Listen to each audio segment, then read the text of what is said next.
Kobe Bryant back on the Los Angeles Lakers, Michael Jordan returning to the Chicago Bulls, Shaq dominating again in Orlando, along with every single team's best player joining their 2025 roster, which means we'd have duos like Harden teaming up with Blake Griffin as a Clipper, creating a new Lob City here in LA. Or in the East, the Twin Towers dominating the paint in Philly with Malone and Embiid. Not to mention teams like the Cavs, whose greatest player ever is LeBron, which means we have two different Brons in the league at the same time. But it would be the Cleveland LeBron, unsurprisingly, being the better player, because despite having such an immense amount of talent surrounding him on the Cavaliers, he was still able to put up averages good enough to have him in MVP conversations. He paired great with scoring threats like Donovan Mitchell and Darius Garland, and he was happy to shit a rock with these other stars. It would seem like the Cavs had the full package too, with great bigs like Mobley and Allen, but still somehow the team would underperform against expectations. But when you think of some of the other talent in the East, it would start to become less shocking as to how Cleveland dropped so low in the standings. Of course, there's no reason to be surprised by the Celtics' success, adding Larry Bird. Putting up numbers like these to the reigning NBA champions would be a formula for success, only being one-upped by the Knicks, who now had Jalen Brunson coming off the bench as the sixth man, eventually going on to win the award by the end of the season, which is of course because they were adding Wolf Frazier to the team, who very quickly would fit in with the team's offensive scheme and as a willing facilitator was getting his group involved every opportunity, which paired with his scoring abilities landed New York the top record. However, the other teams above the Cavs were a bit more surprising. Milwaukee, of course, added one of the best scorers ever in Kareem. But with him being paired with Giannis, I was worried that spacing would be a major issue for these two paint-focused superstars, but somehow they were getting things figured out. Kareem was averaging a solid double-double for the season, and as one of the best centers in the entire league, would take charge of the Bucks, helping them earn the 4th seed here. But the real shocker was just how good the Hawks were. They added the high-flying Dominique Wilkins, a player who was an all-star in his career, but never someone you'd consider as a franchise-defining figure. Yet the pairing with Trae Young must have been all the push he needed, because in this reality, he was averaging over 27 points per night, which was top 10 amongst the entire association, a very impressive mark considering how much talent was around the league. Although, with as good as the Hawks duo was playing, there was still doubters around the league, not buying into Atlanta being a true 3rd seed. But soon enough, we'll be seeing if they're exposed come the postseason. But for now, there's other teams to talk about, such as some of the bottom teams like the Wizards, who honestly I could have added their top 3 best players in franchise history and they'd still be awful. There was no surprise that by adding Elvin Hayes, they'd still be one of the worst teams in basketball. And I say one of, cause out west there were teams just as bad and even worse, like the Blazers, who after adding Drexler were still a bottom feeder of the league, landing the West's 15th seed. But they weren't the only West team to struggle, cause even though it completely surprised me, the Grizzlies had the 14th seed even after adding a prime Marc Gasol. With the paint clog, this limited some of Morant's abilities and the team's record showed it. The Clippers were another team that surprised me, but I guess Blake Griffin's athleticism wasn't going to be enough to make up for Kawhi's injury history. Even the Phoenix Suns found themselves unable to make it to the playoffs, even after adding one of the best playmakers of all time. Because by adding Nash to the mix, there was just simply way too many ball-dominant players on one team, and it would spell disaster with one of the bottom records. These are some of the worst teams in the West, and there's some really good ones, like the Phoenix Suns, the Grizzlies, who I thought would be great with Marc Gasol, Chris Paul on the Pelicans.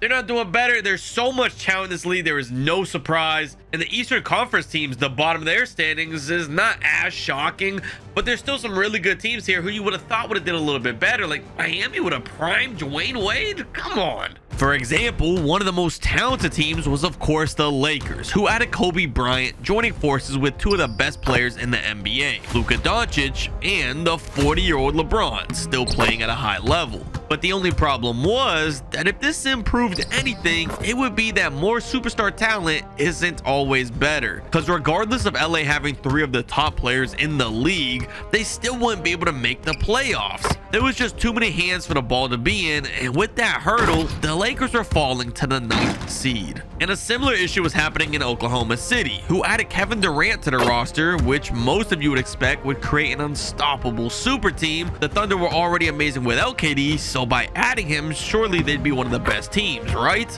No, wrong. They actually were plummeting down to the 6th seed, which was even more shocking considering the points per game leaderboard. When you look at the top 5 in points per game, you got Kevin Durant, number 1, 35.5 points per game. But at number 4 is SGA with 32 a night. You would think 67 points per game is enough for a 1 seed, but apparently it is not. And then you also have Steph Curry up here, 32.5 a night. And a lot of that is thanks to who joined him this year. Steph was joined by Wilt Chamberlain, meaning for the first time ever, he had an elite center. And while Wilt was a huge asset on his own, putting up big numbers, Steph was the player benefiting the most from this addition. Chamberlain's screens and roll potential opened the floor up significantly for Curry, and with it, he was entering what seemed to be a second prime, putting up a new career high in points per game, which was enough to earn the 4th seed in the very packed West. There were only a couple of teams who were slightly better than Golden State, starting with the Mavericks, who added Dirk to their duo of Kyrie and Anthony Davis. With this core of bigs, the Luka deal may just pay off in this reality. Dirk and Davis had excellent chemistry with the inside-out bigs, and they'd get the 2nd seed here, one-upped by only the Wolves, who added Kevin Garnett to the mix. With KG here, Minnesota now had a very animated, gritty, physical competitor to not only completely clamp the paint in unison with Gobert, but also to be another scoring threat to help Ant. And I had high hopes for this unit. I really like this Timberwolves team. Incredible defense from this unit. Great scoring options with Edwards and Garnett. This is my sleeper pick to win the whole thing. I think the Thunder are going to win the whole thing, but this is my sleeper pick. Let me know yours down below in the comments. Who do you think is going to win, and who's the sleeper team that you could see upsetting everybody? And with as many great teams as we had in the West, it was no surprise that the MVP would be in this conference. The Big O, Sacramento's best player of all time, was averaging a ridiculous triple-double on the year, which was enough to lead him to the MVP. He paired phenomenally with players like Sabonis and Levine, who he could find for assists, and with DeMar being a top scorer, they were hot headed into the playoffs. But before we get into the playoffs, if anyone wanted to see all the standings for each conferences and some of the stats, I know some people are interested in that. Here you are. This is the Eastern Conference standings for all 15 teams. And we have the West standings here, which the West was much better. The Spurs, by the way, Wembanyama was Defensive Player of the Year. I know I didn't mention that. And then we have the stats of some of the top players in the league this year. This is based on points per game, who leads in that category, and a lot of current players, to be honest. But then again, you have mixed in some of the old players as well. Guys like Hakeem Olajuwon, Dominique Wilkins, Dirk, Wilt is in there, Clyde Drexler, Garnett. A lot of great guys here in the top 25. And then the last thing I just wanted to show real quick too was just a point differential for each team to kind of give you an idea of whose offense and defense was the best in the league. Here's a look at your top 10, and again, most of it is West teams. And as the playoffs kick off, the first round would be relatively quiet, with half of the series being sweeps. Starting off with Dallas up against Jokic and Carmelo in Denver. The 2 big man tandem of Dirk and AD was proven to be too much even for the Joker, and the Nuggets were gone quick. Same with the Wolves, whose 2 great big men were overwhelming one of the greatest centers to ever play in Houston. And then the opposite would happen in Golden State, whose 1 great center was outlasting the 2-star bigs in San Antonio, which was of course in part due to the gravitational pull of defense from Steph, leading to the 3rd sweep in the West. And finally, we'd have one more sweep out east, as history was repeating itself with Larry Bird and his stacked Celtics roster smacking around Jordan, who dragged a pitiful Bulls team all the way to the postseason. From here, we'd have a couple gentlemen sweeps with LeBron leading his Cavs past Milwaukee, and the 8th seed of Magic actually upsetting the top team in the East because O'Neal was making a fool out of Karl-Anthony Towns, and New York couldn't figure it out, as the Magic eventually went on to win in 5. And the final series in the East was the Hawks, which we alluded to earlier, and while it seemed like the series was competitive, come Game 6 with a chance to close this out, Brandon Ingram would amaze the world. They'll get it to Brandon. Brandon with 2 on the clock for the win. Yes, got it! 2/10 of a second to go. and Toronto was officially defeating the Hawks, actually proving Charles Barkley right for once. But we still have one more series to talk about in round 1. It was the Big O and the Sacramento Kings against Kevin Durant and his OKC Thunder. This was going to be a clash of two of the top scorers in the league against the MVP, and neither side was looking to let up in this series. One trip down, Oscar Robertson would take over and look to score. But then others, you had guys like Levine ready to get involved, and of course DeMar DeRozan looking for mid-range antics. Then on the other end, the Thunder had a multitude of options, but more often than not, it would be Durant or SGA getting most of the looks, and they were matching the Kings' scoring output, deadlocking this at 3-3, forcing a final Game 7. And with this concluded match taking place in Sacramento, things were tight as this one was coming to an end. Round 1 has been boring so far, but we have a Game 7 here with the Kings and the Thunder. The Kings are up by 2. SGA driving it in, trying to draw the foul like he normally does, but he does tie the game. No foul call there. I thought that the Thunder were going to be a lot better than the 6th seed, and they're struggling now to beat the Sacramento Kings, one of the better teams in the West. DeMar DeRozan with a very clutch player. I think he has the most clutch shots in the last decade I saw the other day. DeMar DeRozan driving in. DeMar gets blocked by Chet. The Thunder are off to the races. Kevin Durant, one man to beat the Big O. Kicks to Williams, the dunk for the lead. They are trailing, but the Kings still have plenty of time and a lot of scoring threats here. Zach LaVine driving it in. LaVine the pullback. He kicks over DeMar. DeMar, attempt number 2. DeMar, he finds a wide open Malik Monk. It bounces out. Durant with the board. It looks like they're not going to foul. They're going to try to play defense here. SGA with it. You have to get a stop if you're the Big O, the MVP, at risk of losing. SGA is off. Valanciunas the board. No timeout. They're pushing the pace. Zach LaVine, SGA, one guy to beat. He slows it down now. The fast break is over. The Big O, they're going to DeMar again. DeRozan wants it in the clutch here. DeRozan trying to get ahead of steam, driving it. No foul, surprisingly, but he does score, ties the game. What a shot from DeRozan. I was actually waiting for the foul. 2K normally always calls the animation a foul, but I guess not this time. They're not calling anything late in the game. SGA with it. The Big O. 5 seconds left. An opportunity to win it. To advance to round 2. SGA to pull up Jay. It's gone! SGA sends the Kings home! It's gone! The Thunder advance! Wow! Just like that, OKC shut down this series on the road, and they were quick to celebrate here, but in reality, they were celebrating early, because going into the next round, after a grueling 7-game series, they were getting completely crushed in the second round. The Mavericks bigs were far too much to handle for the small ball Thunder, and even with OKC's firepower, they were falling in this series after only 5, which frankly would seem to be a trend here in the second round, because a lot like the first round, most of these series were relatively one-sided. It was becoming more clear who the true contenders were. But there were still some surprises, like Orlando yet again upsetting the higher seed, this time being LeBron James himself, and I was starting to believe that Shaq really might be unstoppable here, but only time will tell. Meanwhile, the one series that was somewhat interesting was Minnesota versus the Warriors, because after 2 games, it was looking like the Wolves were dog-walking Golden State, but in the blink of an eye, they were turning this thing around, with Steph's 3-point shooting being too much to keep up with, rattling off 4 straight wins to close it out.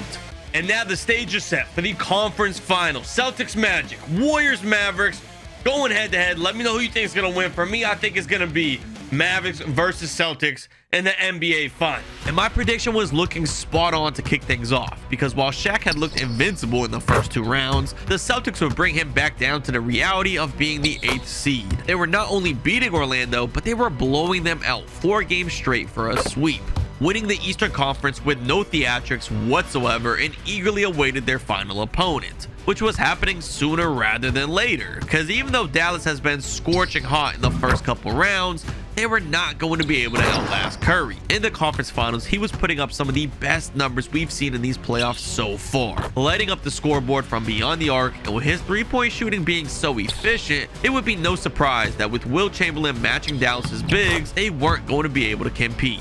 This might be like the most uneventful playoff sim I've ever done on this channel, but I'm just showing you guys the honest results, not tweaking anything.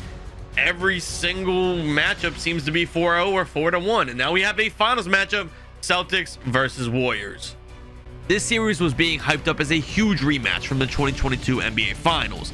And with the stakes at hand to claim the crown in the sim with the greatest players ever, the Warriors could be about to stun the entire world. Cause like we've seen so far throughout the playoffs, these series didn't seem to be close. Cause as the Warriors take a 2-0 lead, this could become dangerous for Boston. And it is so dangerous for Boston because Golden State is up 2-0 in the series, up 1 late in the 4th of game 3, and they have the ball with a Will Chamberlain fade, extending the lead to 3. If Boston is not able to find a way to come back here, they risk going down 3-0 in the series, and it might just be over at that point. Larry Bird, Jimmy Butler and him, Larry Legend over Jimmy, gets him back within 1. Boston still has a lot of time here, and they are in Boston. They have good odds, but they're feeding Wilt.